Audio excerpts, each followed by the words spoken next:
All welcome back to my channel Sirisha's world. రోటీ, చపాతీ, పుల్కా, నాన్ ఇలా ఎందులోకైనా సరే పర్ఫెక్ట్ గా కుదిరే కర్రీ అయితే పాలక్ పన్నీర్. అలా ఈజీగా రెస్టారెంట్ స్టైల్ అయితే చేసేసుకోవచ్చండి. ప్రాసెస్ లోకి అయితే వెళ్ళిపోదాం. ఫస్ట్ అయితే పాలకూరని నీట్ గా వాష్ చేసుకొని ఒక 2 కట్టలు అయితే తీసుకున్నాను నేను. చాలా మంది వాటర్ వేసి ఆకుకూరలను అయితే బాయిల్ చేస్తారండి, బట్ అలా చేయడం వల్ల ఇందులో ఉన్న పోషకాలన్నీ పోతాయి. సో నార్మల్ గా బాయిల్ చేసుకుంటే సరిపోతుంది. ఇందులోకి పసుపు, ఉప్పు వేయడం వల్ల పేస్ట్ ని మనం నిల్వ కూడా ఉంచుకోవచ్చు అండి. ఇప్పుడైతే బాయిల్ చేసిన దాన్ని జార్ లోకి అయితే వేసుకొని బాగా గ్రైండ్ చేసుకొని ఒక బాక్స్ లో అయితే స్టోర్ చేసుకుంటాను. నేను కూడా పన్నీర్ చేస్తున్నాను కాబట్టి దీంతో నేను చపాతీ కూడా చేస్తున్నాను. చపాతీలు చేయడానికి పిండి కూడా అయితే నేనైతే కలిపేసుకున్నాను. ఇప్పుడు పన్నీర్ అయితే నీట్ గా చిన్న చిన్న ముక్కల్లాగా అయితే కట్ చేసుకోవాలి. మీకు కావాల్సిన సైజ్ అయితే క్యూబ్స్ లా కట్ చేసుకోవాలి. వేయడానికి నేనైతే జార్ లోకి ఒక 3 పచ్చిమిర్చి, ఒక టమాటా, కాజు అయితే వేసి మంచిగా గ్రైండ్ చేసుకున్నాను. ఈ గ్రైండ్ చేసుకున్న పేస్ట్ ని అయితే పక్కన పెట్టేయాలి. ఒక ప్యాన్ పెట్టుకొని కొద్దిగా ఆయిల్, కొద్దిగా బటర్ వేసుకొని బాగా మరిగిన తర్వాత ఒకసారి మనం పన్నీర్ ముక్కలు కట్ చేసుకున్నవి అయితే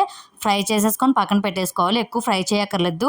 అదే ఆయిల్లోని కొద్దిగా జీలకర్ర, 2-3 బిర్యానీ ఆకులు, కొద్దిగా ఉల్లిపాయలు వేసి బాగా కలుపుకొని కొద్దిగా ఉప్పు వేసుకుంటే బేగా మగ్గిపోతాయి. కాస్త ఫ్రై అయ్యాక ఇందులో అల్లం వెల్లుల్లి పేస్ట్ వేసి బాగా పచ్చివాసన పోయే వరకు ఫ్రై చేయాలి. ఇలాగే మనం గ్రైండ్ చేసుకున్న టమాటా ప్యూరీని కూడా వేసేసి బాగా ఫ్రై చేసుకొని మూత పెట్టి ఒక 5 మినిట్స్ అయితే మగ్గించుకొని ఇందులోకి మనం చేసి పెట్టుకున్న పాలకూర పేస్ట్ అయితే ఒక 2 స్పూన్స్ అయితే వేసేసుకొని కలుపుతూ ఉండాలి. బాగా కలిపిన తర్వాత ఒక 5 మినిట్స్ అయ్యాక మూత పెట్టుకొని ఆయిల్ పైకి రిలీజ్ అవ్వగానే మనం ఇందులోకి పసుపు, ఉప్పు, కారం, ధనియాల పొడి, జీలకర్ర పొడి, గరం మసాలా వేసుకొని బాగా కలుపుకొని ఒకసారి దీనికి సరిపడా వాటర్ అయితే వేసుకోవాలి. గ్రేవీకి సరిపడా ఈ కన్సిస్టెన్సీలో ఉంటే సరిపోతుందండి గ్రేవీ. ఇందులోకి కసూరి మేతి వేసుకొని ఒక 5 మినిట్స్ బాగా బాయిల్ చేసుకున్నాక మనం ఫ్రై చేసి పెట్టుకున్న పన్నీర్ క్యూబ్స్ని వేసేసుకొని ఒక్క నిమిషం ఇలా కలిపి ఫైనల్గా 1 స్పూన్ బటర్ అయితే వేసుకొని మనం స్టవ్ ఆఫ్ చేసుకొని సర్వ్ చేసుకోవడమేనండి. ఎంతో healthy and tasty palak paneer curry అయితే రెడీ అండి. చాలా బాగుంటుంది.